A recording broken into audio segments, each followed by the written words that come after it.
Assalamualaikum warahmatullahi wabarakatuh. Perkenalkan, nama saya Saiful Al-Farisi, NIM 2010204031.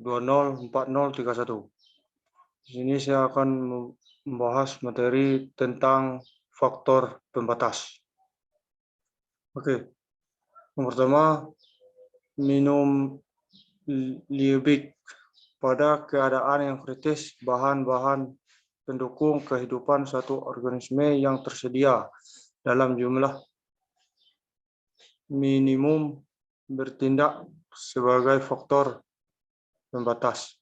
Justru Liebig 1840 menemukan hasil tanaman tidak ditentukan oleh unsur hara NPK yang diperlukan dalam jumlah banyak, tetapi oleh mineral seperti magnesium yang diperlukan dalam jumlah sedikit oleh tanaman.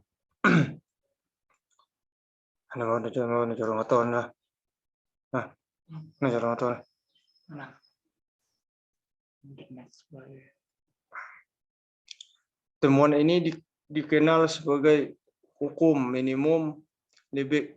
Bukan hanya unsur hara NPK yang dapat bertindak sebagai faktor pembatas, tetapi materi kimiawi lainnya seperti oksigen, fosfor untuk proses pertumbuhan dan reproduksi. Hukum minimum Liebig telah diterapkan pada program pengendalian lingkungan terhadap organisme. Namun, hukum minimum Liebig hanya dapat diterapkan pada habitat atau ekosistem dengan arus energi dan materi yang masuk seimbang dengan yang keluar. Fosfor merupakan faktor pembatas bagi organisme perairan, meningkatkannya nutrien seperti nitrogen dan fosfor di perairan disebut proses eutrofikasi. Untuk pencegahan eutrofikasi dapat dengan mengurangi kandungan bahan organik dan unsur hara di perairan sehingga pertumbuhan organisme seperti fitoplankton dan makrofita terhambat.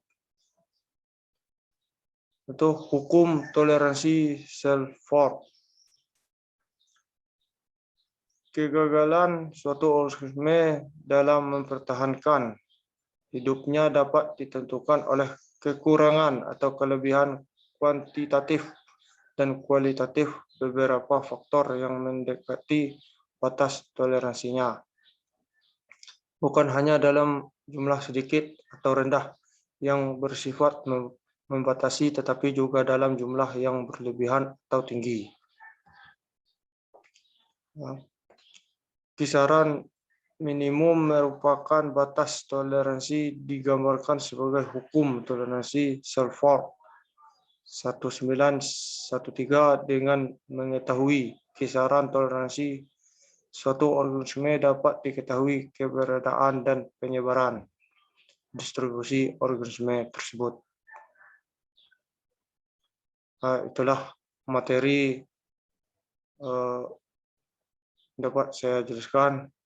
Assalamualaikum warahmatullahi wabarakatuh.